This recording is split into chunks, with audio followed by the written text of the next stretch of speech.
It's what you're doing, making me feel like I'm falling. Hi. For today's video, we are doing episode 7 of Finishing Childhood Art Kits. Finishing Childhood Art Kits is a series that I started because I found a lot of art kits that I never finished as a kid. So I thought it would be fun to complete those on my channel. We are now down to only 3 art kits. Just to review, we have friendship bracelets, window pane art, and paint by number. Up first, we are going to be doing friendship bracelets again. Okay, so here we have my very large pack of embroidery thread. I like to call it thin yarn. I own a ton of this stuff because I used to love making friendship bracelets as a kid. Oh, how times have changed. I do have a friendship bracelet book that must have come with some kit, and it is actually very helpful. As it turns out, there are way more friendship bracelets than I even knew existed. For example, the snake bracelet, you need 5 different shades ranging from dark to light. I chose these colors, and I realized they're not actually arranged from dark to light. But I like these colors a lot, so I decided to rearrange them, and when I looked at it, I said, you know what? No. The blue needs to be next to the blue. So that is the order we are going to go with. Hopefully it doesn't mess anything up.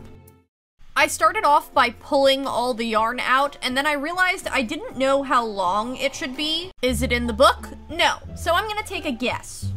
My wedding is quickly approaching, and my nails are very long on purpose. This makes it very difficult to handle thin yarn. Speaking of yarn that is really thin, have you ever heard of Big Fat Yarn? What? Today's video is sponsored by Big Fat Yarn. That is the same company that makes Squishmallows. Big Fat Yarn is an all-in-one finger knitting kit. You knit large pieces of yarn with your fingers. You can't feel it through the screen, but I'm telling you, it is very soft. Each kit has step-by-step instructions that are actually very easy to follow. And we all know how much I struggle with instructions. Big Fat Yarn has 5 different kit options available. There's a plush decor kit. With that kit, you can make 2 different plushes, a round plush and a watermelon triangle plush. You can make something with the yarn, take it apart, and then turn it into something totally different. There's the fantasy animal kit. It makes a dog or a cat. There's the winter accessory kit. It's perfect for like wintertime accessories that keep you warm. There's also the accessory kit, and then there's the mini hair kit, which makes 3 trendy hair accessories. Big Fat Yarn is available at Walmart, Target, and Amazon. Thank you again to Big Fat Yarn for sponsoring today's video. Let's get back to what we were doing. Where were we? Oh yeah, we're tying a knot. My fingernails are too long, but I persisted. And then I began the process of tying a million more knots. I had the book open in front of me, and I was trying to follow the directions very closely. Every single step, I would look at the directions and make sure I was tying the right knot. However, around halfway through, I started to realize that I made a big mistake. I didn't know what it was, but I knew I made a mistake because this did not look like a snake. See what I did there? I rhymed mistake with snake, which is exactly how I feel about this piece. This was a big miss snake. I should have chosen something that was a little bit simpler. It looks kind of correct, but also kind of not correct. Like, you can see that it is snaking a bit like an S, but also it's not quite right. I need to figure out what to do with my embroidery thread, because friendship bracelets is not it. Alright, up next, we're going to do paint by number. Okay, so here we have the paint by number canvas. It has a lot of little tiny sections that are labeled with numbers. The kit also comes with a bunch of paints that have numbers on them. The numbers correlate to the sections on the painting. I think we all know how paint by number works. Surprisingly, the paint was still wet. This is at least 15 years old, so I'm shocked. I also wanted to point out that when there's a fraction, you mix those 2 colors together.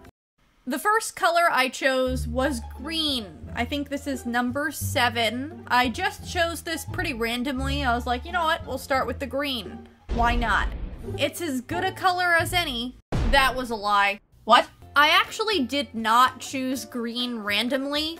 I knew that the background on this painting had a lot of green on it. And when I do a paint by number, I really like to start with the background colors. I feel like once you get the background done, then you can really focus on whatever the main character is. I don't know if you guys feel this way, but whenever I do a paint by number, even though the box does show you what the end result should look like, I always feel like I'm solving a puzzle. Like, there's all these little puzzle pieces on the canvas, and I'm looking at the little boxes and going, ooh, what color is that supposed to be? Let me mix these two numbers together. What color is that? And then slowly but surely, you're putting together a puzzle. Just me? Now, this right here is an ugly color combination. It's like a really gross yellow. Paint by number is one of my all-time favorite types of art kits for 3 reasons. The first reason is it's a classic. It's one of those things that you can just always do, and it's always fun. Reason number 2 is it's quite relaxing and thoughtless. I can sit, put on a movie, and have a great time and not really think about what I'm painting. I look at the number on the canvas, I look at the number on the little paint pot, and then I paint it. There's not a whole lot of brain power required. Reason number 3 is that when I do a paint by number, it's like a miracle happens. I'm painting all of these random little boxes, and at the end, I look at it and I'm like, oh my gosh, my eyes! It's the only paint kit I can think of where I look at the end result and I go, wow, this is truly miraculous, and I have no idea how I did it. We're now entering the phase of the paint by number where everything starts to come together and you start to really see a jungle scene with some tigers. Paint by number by nature a lot of times is very impressionistic. There's a lot of random blobs and stuff, but at the end when you look at it, especially from a distance, it looks crazy. And I don't even think I did the best job here ever. I went pretty fast, and it still looks crazy. I don't even know how this is possible. It's amazing. I love paint by number. The last paint kit of all. This is a window pane stained glass art kit. I don't actually have the paint for this, so I'm gonna have to make my own. Okay, so here we have the window pane art kit. Well, I guess it's technically not a kit because I lost all of the paints. I had to mix together some clear glue and some acrylic paint in order to create my own paints. This window pane kit is definitely one of my older kits. I definitely got it in the early 2000s, and by now, all of those paints are probably dried out, and they're definitely lost. I decided to start off with the blue paint because I wanted to start with the sky. You'll notice that this window pane art has a bunch of butterflies all over it. My nemeses are present.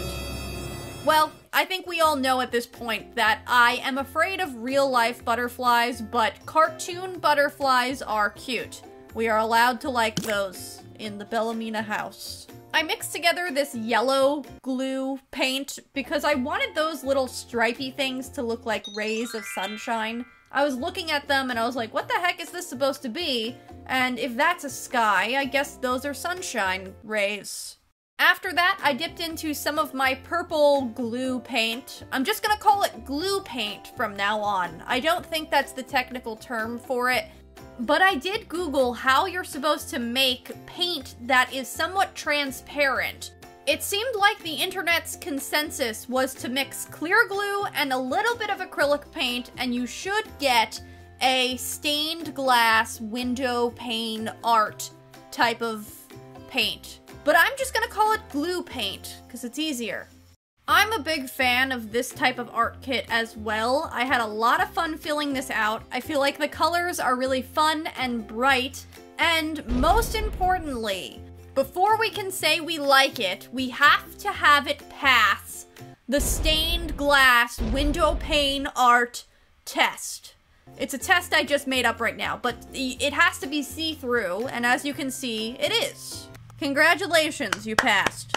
I have finished all of my childhood art kits, and I have no more left. So unless you guys have some art kits that you want to send me to finish, I think this series might be over. Thank you guys so much for watching, and I will see you next week for another video. Bye!